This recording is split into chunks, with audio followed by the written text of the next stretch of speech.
নমস্কার, চলে এসেছি নতুন একটা ভিডিও নিয়ে।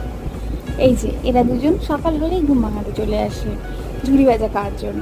তোমরাও দেখে নাও, তোমাদের সকালটাও ভীষণ ভালো কাটবে। আচ্ছা, সকাল সকাল স্নান সেরে মালা গাঁথতে বসে গেছি, আর এটা নীল ষষ্ঠীর দিনের ভিডিও। এই দেখো আলতা পড়েছি, কেমন হয়েছে গো?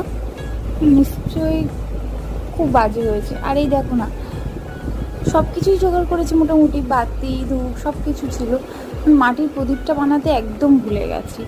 ওই জন্য যে কোনো প্রকার মাটি জোগাড় করে কোনো মতে দুটো প্রদীপ বানিয়ে ব্যাস রোদে শুকাতে দিয়ে দিয়েছি। দেখো কেমন লাগছে আমার প্রদীপ দুটো,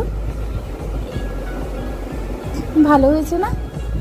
এবার ময়দাটাকে ময়াম দিয়ে ঢাকা দিয়ে রেখে এবার নিজে রেডি হতে চলে যাব আবার মাথায় জল ঢালার জন্য। ব্যাস রেডি হয়ে গেছি, টাটা।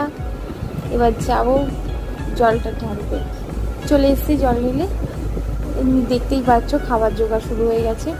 এদিকে প্রেশারে বুট মটর আলু সব সিদ্ধ করা,